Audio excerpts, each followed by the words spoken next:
जिस तरीके से पूरे हिजाब विवाद को लेकर एक तरफ आरोप लग रहा है कि यह सोची समझी साजिश के तहत भड़काया गया मामला है, तो वहीं इस मामले को लेकर सरकार की दलील यह है कि यह स्कूलों को कट्टरपंथ की तरफ धकेलने की एक साजिश है। बहरहाल पूरा मामला धार्मिक स्वतंत्रता का है या कट्टरता का, इस पूरे मामले पर सुप्रीम कोर्ट में बहस हो रही है और इस खबर पर ज्यादा जानकारी के साथ हमारे सहयोगी निपुण सहगल हमारे साथ जुड़ गए हैं।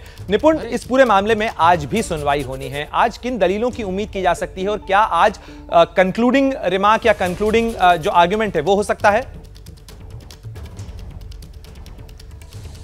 बिल्कुल प्रणय, बिल्कुल आपने सही बात कही है। ये सुनवाई जो है अब अंतिम दौर में आ गई। आज 9वां दिन है सुनवाई का और 7.5 दिन हिजाब समर्थक पक्ष को मौका दिया गया। उन्होंने तमाम बातें रखी, अपनी धार्मिक स्वतंत्रता से लेकर लड़कियों की चॉइस तक, वो सारी बातें उन्होंने रखी।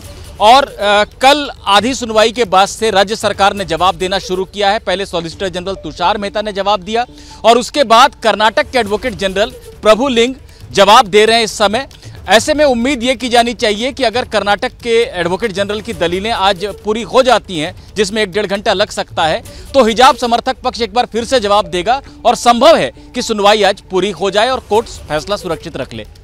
निपुण, क्या जो प्रमुख दलीलों की अगर हम बात करें, अगर आप रिकैप कर सकें कि ये जो 7.5-8 दिन की पूरी सुनवाई चली है, इसके अंदर प्रमुख दलीलें क्या थी हिजाब समर्थकों की भी और हिजाब का विरोध करने या कह दीजिए कि उसका जो लीगल आर्गुमेंट है उसको पेश करने में सरकार की तरफ से क्या दलील दी गई?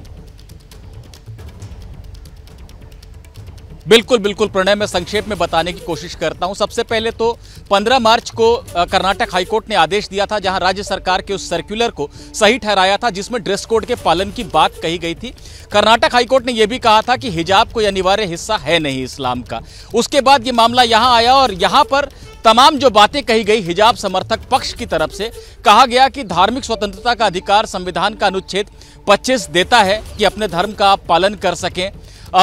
इसके अलावा ये कहा गया कि लड़कियों को चुनने का अधिकार होना चाहिए। ये भी कहा गया कि अगर यूनिफॉर्म के रंग का ही हिजाब वो अपने ऊपर अपने सर पे रख लें तो इससे किसी को क्या दिक्कत हो सकती है, कौन सी कानून व्यवस्था की स्थिति खराब हो रही है। ये तमाम बातें कही गई। ये भी कहा गया कि अल्पसंख्यकों को जानबूझकर निशाना बनाया जा रहा है।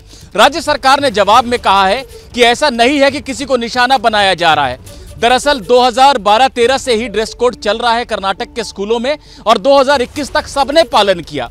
मुस्लिम लड़कियां हिजाब पहनकर नहीं आती थी, लेकिन 2022 में एक सिस्टमेटिक कैंपेन चलाया गया पॉपुलर फ्रंट ऑफ इंडिया की तरफ से सोशल मीडिया में, जहां हिजाब के लिए उकसाया गया और गली मोहल्लों में जाकर भी भड़काया गया, जिसके बाद हिजाब की प्रवृत्ति बढ़ी और हिंदू छात्र भी फिर भगवा पहन के आने लगे जवाब में। तो अनुशासन बनाए रखना जरूरी था और यह अनुशासन के लिए किया गया है, ना कि किसी धर्म को निशाना बनाने के लिए। राज्य सरकार ने यह भी कहा कि कुरान में लिख देने से, कि कुरान में जिक्र है हिजाब का, इससे यह उस तरह से अनिवार्य नहीं हो जाता जैसे सिखों के लिए केश धारण करना या किरपान रखना होता है। ये तमाम बातें अभी तक हुई है प्रणय।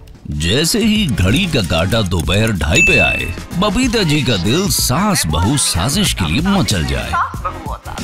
और ये है इनकी बहू, पूरे दिन ऑफिस की टेंशन हो जाए गॉन जब ये करें अपना फेवरेट शो फ्री टाइम पे ऑन। इनकी तरह आप भी देखें अपना फेवरेट शो अपने टाइम पर और डाउनलोड कीजिए एबीपी लाइव ऐप अपने स्मार्ट टीवी पर।